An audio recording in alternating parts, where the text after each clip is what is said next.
मेरा नाम नबीला है, मैं हेयर आर्टिस्ट हूँ और मैं तकरीबन 8-9 साल से काम कर रही हूँ, इस फील्ड में हूँ। और पहले जो था मैं वो एक सैलून में काम करती थी, उधर से मैंने छोड़ा और उसके बाद जो है वो कोविड स्टार्ट हो गया। कोविड की वजह से मैंने 1-2 सैलून में अप्लाई किया लेकिन मुझे जॉब नहीं मिल पाई और फिर मुझे एक जगह जॉब मिली। उन्होंने मुझे पूछा कि आप किस मज़हब से ताल्लुक़ रखती हैं। मैंने उनको बताया कि मैं क्रिश्चियन कम्युनिटी से जो है वो ताल्लुक़ रखती हूँ। तो उन्होंने कहा कि अच्छा ठीक है, लेकिन उनका जो बिहेवियर था वो कुछ सही नहीं था क्योंकि मैं क्रिश्चियन कम्युनिटी से बिलोंग करती थी। क्योंकि आप जब के किसी जॉब पे पता करने के लिए जाते हो तो आपसे इस तरह के क्वेश्चन पूछे नहीं जाते।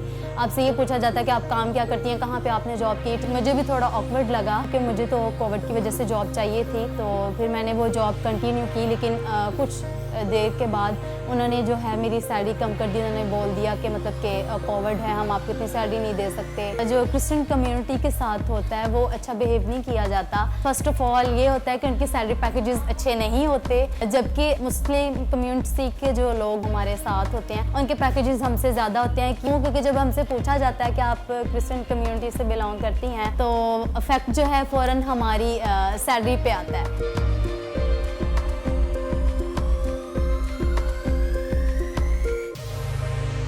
पहले क्रिश्चियन थी, उसके बाद मैंने इस्लाम कबूल किया।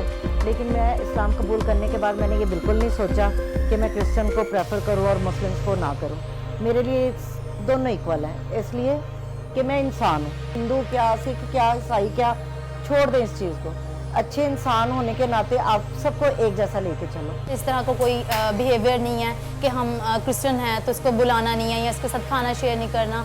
इस तरह की कोई भी चीज़ नहीं है। वो हमारे साथ बहुत अच्छे तरीके से रहते हैं, बल्कि हम लोग इस तरह से रहते हैं जैसे कि हम अपने सके बहन भाई हों या हम फ्रेंड्स हों। मिलजुल के रहेंगे तो आपके दिमाग से ये चीज़ निकल जाएगी कि आप क्रिश्चियन है या सिख हैं या ईसाई है या शिया है या सुन्नी है, जो भी आप, वो छोड़ दें उस बात को। बस प्यार मोहब्बत से रहना चाहिए।